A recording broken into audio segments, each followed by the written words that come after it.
Oh, Most High God, we thank you for your consciousness, God. We thank you for being the creator and the possessor of all things. In the mighty name of Yeshua.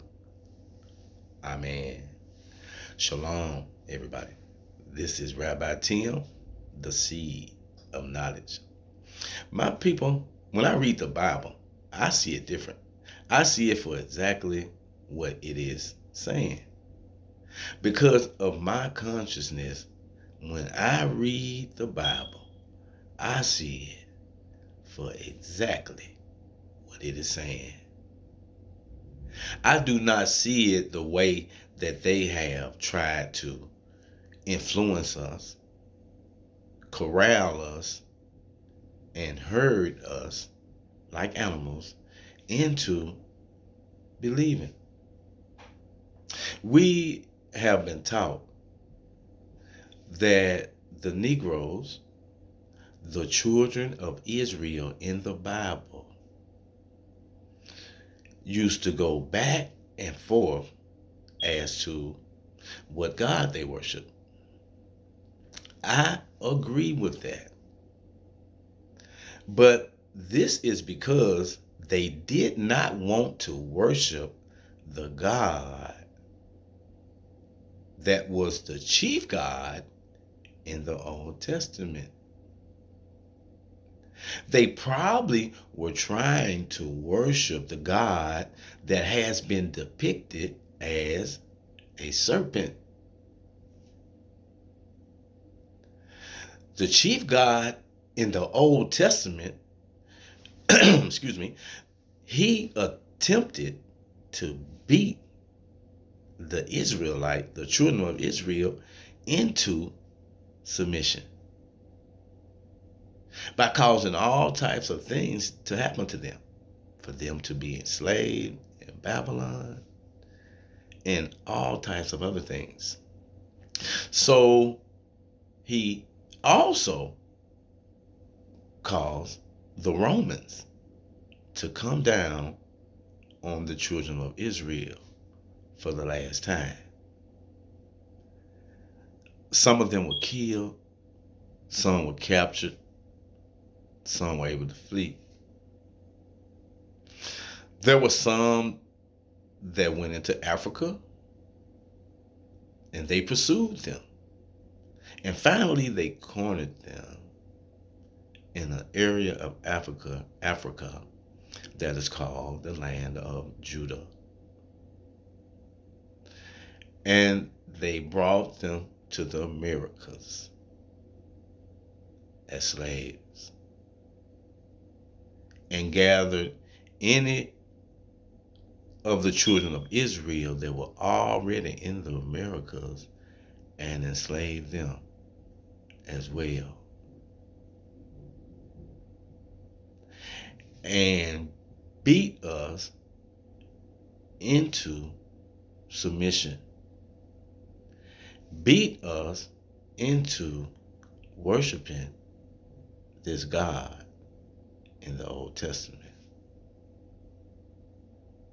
My people, when I read the Bible, I see it for exactly what's happening. I want to talk about Eve for a minute because people tend to come down on Eve and to come down on women because we are taught to believe that Eve did an act of weakness, that she allowed the serpent to convince her to commit a great sin. But my people, this is not the case. If you read the Bible, it tells you that the fruit that Eve took a bite of was of truth. It was of one that would open her eyes. It was one that would make her wiser.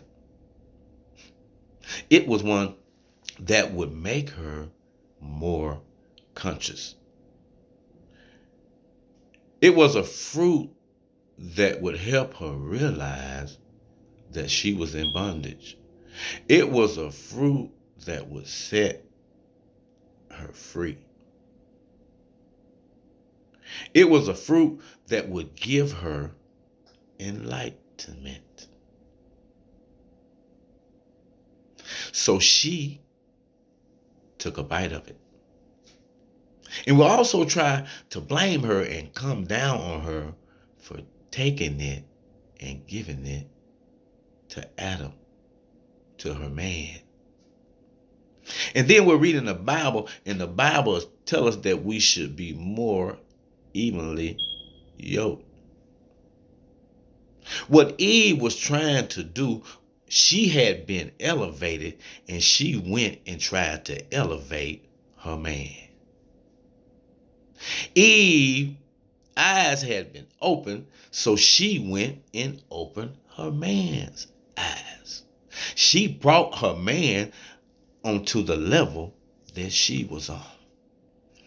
I do not see anything wrong with that.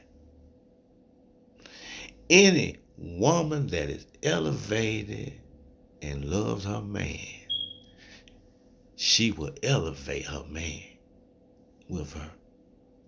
So no, I do not see it as Eve did an evil act. She wanted her man, her husband, to be evenly yoked with her. She did not want to leave Adam behind. She did not want to be conscious and leave Adam unconscious. My people, see it for what it really is. Oh, Most High God, we come to you thanking you, praising you, and honoring you, God. Lifting up everything as an offering in the mighty name of Yeshua. Amen.